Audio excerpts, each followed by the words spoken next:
शिरपूर तालुका police स्टेशनच्या हद्दीत one विभागाचे अधिकारी आणि अंमलदार आंबा ह्या दूर क्षेत्रांतर्गत त्यांच्या वन विभागामध्ये पेट्रोलिंग करत असताना मध्य प्रदेश सीमेला लागून साधारण 100 मीटर अंतरावरती त्यांना एका शेतामध्ये काही इसम हे संशयित हालचाली करताना दिसले आणि त्याच्यावरनं त्यांनी ज्वारी आणि बाजरीचं जे उभं पीक होतं त्या पिकामध्ये जाऊन खात्री केली असता त्यांना त्या ठिकाणी सुका गांजा हा साठवणूक केलेला दिसला।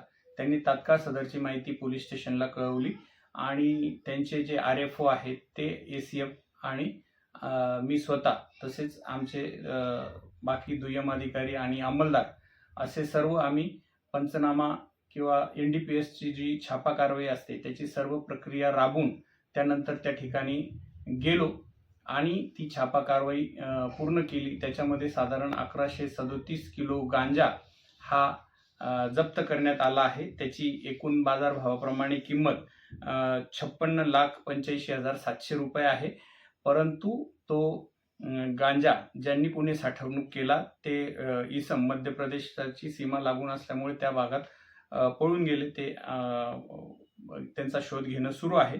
त्याबाबत पोलीस स्टेशनला गुन्हा दाखल करण्यात आला आहे आणि कालच रात्री पुन्हा आम्हाला एक अशी बातमी मिळाली की 3 इसम हे एका रिक्षामध्ये गांजाची वाहतूक करत आहेत।